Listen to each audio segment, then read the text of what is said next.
오늘 본문은 신명기 16장 1절부터 3절에 있는 말씀입니다. 아비벌을 지켜 내 하나님 여호와께 유월절을 행하라. 이는 아비벌에 내 하나님 여호와께서 밤에 너를 애굽에서 인도하여 내셨음이라.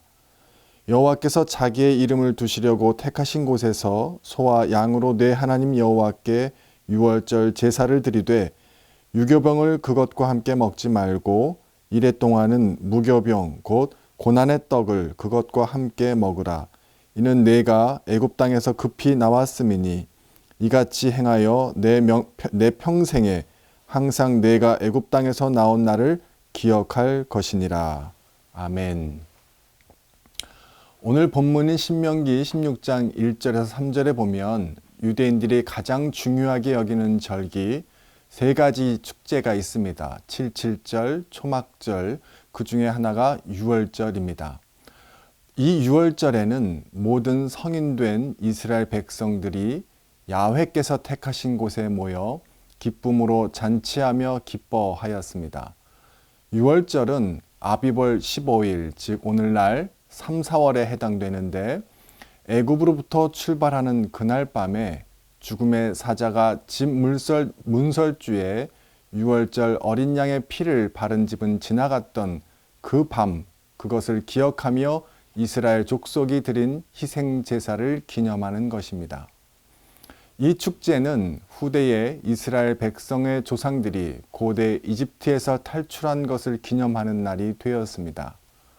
고대 이집트에서 노예 신분이었던 유대인이 해방되었다는 것, 출애굽의 기념 축제인 것입니다. 이것은 인간의 노예 신분에서 구원을 받은 것을 경축하고 기념하는 것입니다. 인간은 망각의 동물이라고 합니다. 마땅히 기억해야 할 것들도 시간이 흐르고 현실의 문제에 매몰되다 보면 쉽게 잊어버리기 때문입니다. 하나님은 이러한 인간의 연약함에도 불구하고 이스라엘 백성에게 유월절을 지키고 기억하라고 말씀하십니다.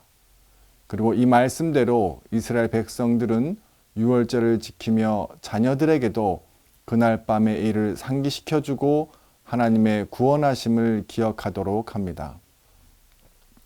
링컨의 아버지는 구두 수선공이었습니다. 링컨이 대통령이 되었을 때에 귀족 출신들은 이러한 링컨의 출신이 너무 탐탁치 않았습니다. 그래서 링컨을 모욕 주려고 하였습니다. 그래서 대통령 취임 연설을 하는 날에 그에게 이렇게 말했습니다. 어쩌다 당신이 이 나라의 대통령이 되었지만 예전에 당신이 당신 아버지와 함께 구두 주문을 하려고 우리 집에 드나들곤 했다는 사실을 잊지 말아 주십시오. 이것은 대통령에 대한 심한 모독이었습니다. 그러나 링컨은 당황하지 않고 이렇게 말하였습니다.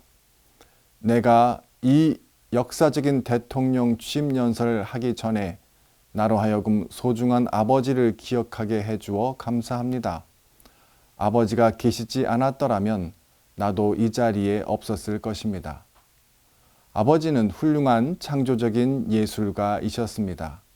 내가 아무리 앞으로 훌륭하게 정치를 해도 아버지가 구두를 만드는 경지를 따라가지는 못할 것입니다.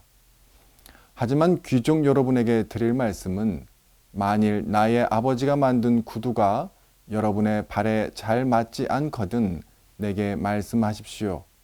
비록 내가 훌륭한 제화공은 아니지만 아버지에게 배운 게 있으니 최소한 여러분의 구두 정도는 수선해 드릴 수 있을 것입니다. 이 말을 들은 의원들은 쥐죽은 듯이 잠잠해졌습니다. 여러분, 링컨은 이 일로 오히려 아버지를 한없이 높였습니다. 여러분 같았으면 어떻게 했습니까? 그는 아버지로부터 배운 사람이었습니다. 아버지로부터 구두 만드는 기술만 배운 것이 아닙니다. 가슴을 뒤집는 말에도 동요되지 않는 침착성을 배웠습니다. 비록 하는 일이 천할지라도 그 일에 자부심을 가지는 당당함도 배웠습니다.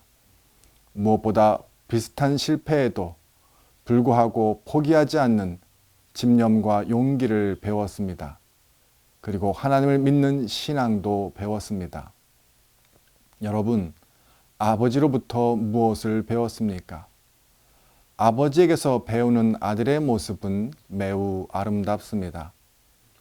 이스라엘 백성이 애굽에서 구원받은 사건을 기억하고 유월절을 지켜야 했던 것처럼 지금 우리가 가장 중요하게 기억하고 가르쳐야 하는 것이 있습니다.